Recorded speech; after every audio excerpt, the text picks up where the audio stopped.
Good afternoon po sa inyong lahat. Mga kapatid, sabay-sabay muna nating papurihan, pasalamatan ang ating mahal na pong Jesus Nazareno. Malakas na palakpak ng papuri at pasasalamat para sa Kanya. Singtindi ng init ng araw sa labas. Lord, nako, maraming salamat po, Panginoon. Ganun pa man, hindi po natatapos ang pagdarasal natin para sa mga kababayan nating umaahon pa lang mula sa mga bagyong nagdaan. Kaya, please, alam ko marami kayong mga kanya-kanyang mga hiling at pakiusap sa Nazareno, pero wag nating kalimutang ipagdasal pa rin ang mga kababayan nating basa pa siguro, nakalubog pa sa baha, umaahon pa. Isang magandang ugaling Kristiyano ang marunong tayong magdasal para sa isa't isa. Pwede ho ba pakisabi sa katabi ninyo, ipagdadasal kita?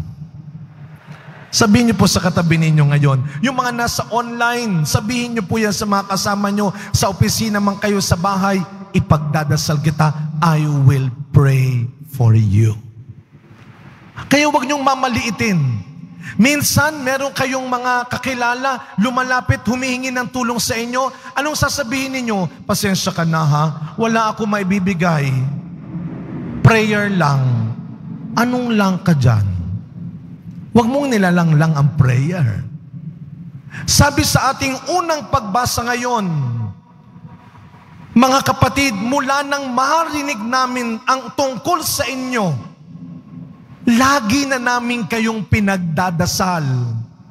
Maniwala ho kayo mga kapatid, ang simbahan ng Quiapo ay nagdadasal para sa inyong mga deboto ng Poong Nazareno. Kayo man ay may hinuhulog, malaki, maliit, wala man, kayo ay pumupunta sa simbahan na ito, uuwi kayong taglay ninyo. Taglay ninyo ang pangakong may nagdadasal para sa inyo. Amen? Yan ang baunin natin lagi. Paglabas ninyo ng simbahan mamaya, huwag kayong lalabas ng kayo ay parang hinang-hina at lupaypay pa rin. Lumabas kayo sa simbahan na ito, taglay-taglay ang isang pangako na may nagdasal para sa inyo. Yun ang ugali ng mga Kristiyano. Kagaya ni Pablo, kagaya ng mga unang Kristiyano. Ipinagdasal nila ang bawat isa at yan ang wag dapat mawala sa atin. Meron man tayong kanya-kanyang pangangailangan, yung pong maalala natin, yung kapwa natin, malaking bagay na iyon. Kaya nga, magre-report ako sa inyo, Huwebes ngayon ay Thursday feeding program ng Quiapo. Kaninang umaga, tayo po ay naglingkod, nagpakain sa 389 na mga homeless. Mga nakatira po ito sa kalsada. At kayo po, lagi ko sinasabi ito, kayo mga nagsisimba at nagbibigay ng inyong tulong, donasyon, hindi man kayo nakakasama pa, dahil baka pagdating ng araw, isa sa inyo, ilan sa inyo, makasama namin sa gawain na ito. Kayo ay bahagi ng programang yan. Pero kanina, hindi lang po basta feeding. Ginanap po kanina ang first medical mission para sa first batch. At bago kami kumain, lagi tayo may katesismo. At nagdadasal kami ng sama-sama rin. Sabay-sabay din. At yun ang pinakamahalagang bahagi doon. Alam nyo, iba yung pakiramdam. Alam ni Sister yan, ni Ate Minnie, kaya lang pa nagpe-prayer kasi nakapikit ako eh. So hindi ko na nakikita yung mga itsura nila. Makikita ko na lang yan pag napicturean na at na-share na namin yung mga larawan. Makikita ko iba sa kanila, pikit na pikit, lumuluha pa. Damang-dama yung pagdadasal. At huwag nating kalilimutan. Huwag kang mahiyang may nagdadasal para sa iyo. Huwag mong maliitin ang mga taong nagdadasal para sa iyo. Ang topic ng katesismo namin kanina, kapakumbabaan. Walang pagbabalik loob kung walang kababaang loob. Kapakumbabaan ang simula ng iyong kaligtasan. Napakaganda ng ebanghelyo natin ngayon.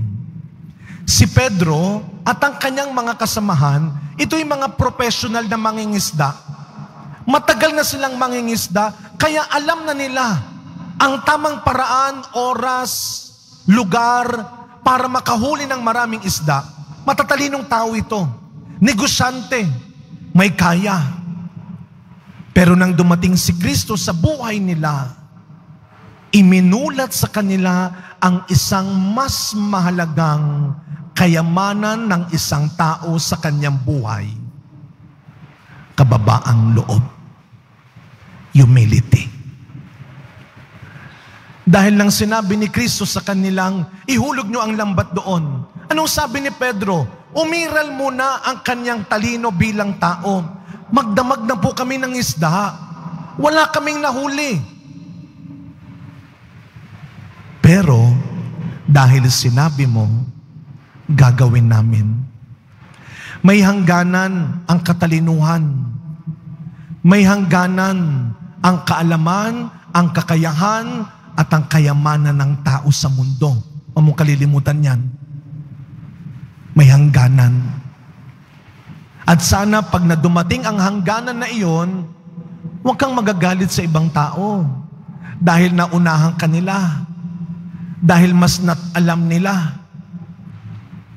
Huwag kang magtatampo. Dahil pag tinanggap mo ang hangganan, doon mo mas maiintindihan ang kanyang kapangyarihan. Ang sabi ni Pedro, dahil sa sinabi mo, susunod kami. Anong napala ni Pedro? Ano ang napala ng isang taong mapagkumbaba? Mas lalo siyang pinagpala na halos mapunit na ang kanilang lambat sa dami ng nahuli nilang isda. Kaya ano pa ang ginawa ni Pedro? Another kababaang loob. Humingi siya ng tulong sa mga nasa kabilang bangka. Kuminsan tayo, kayabangan mo rin ang umiiral eh. Alam mong hindi mo na kaya eh. Kainin mo yung fried chicken mo minsan. Alam mong hindi mo na kaya. Huwag kang mayabang. Kasi hindi lang ikaw ang nahihirapan. Walang mawawala sa taong mapagkumbaba. Ang taong mapagkumbaba, lalong pinagpapala. Kaya mga kapatid, sa misang ito ang ipagdasal natin sa Panginoon. Ipagdasal natin ang bawat isa na sana huwag mawala ang kababaang loob sa puso natin. Maniwala ka sa hindi. Humble ka rin. Minsan lang siguro nakakalimutan mo. Lahat tayo binigyan ng Diyos ng kababaang loob. Kailangan mo lang paniwalaan. Kailangan mo lang palakasin.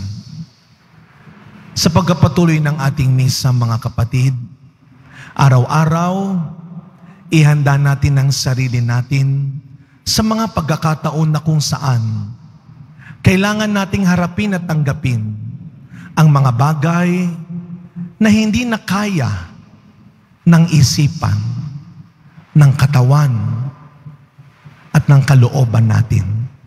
At doon papasok at doon mas makikita ang tunay na kabutihan at kapangyarihan ng Diyos.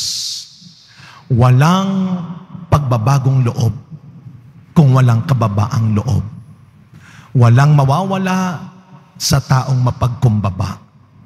Ang taong mapagkumbaba, katulad ni Pedro, lalong pinagpapala.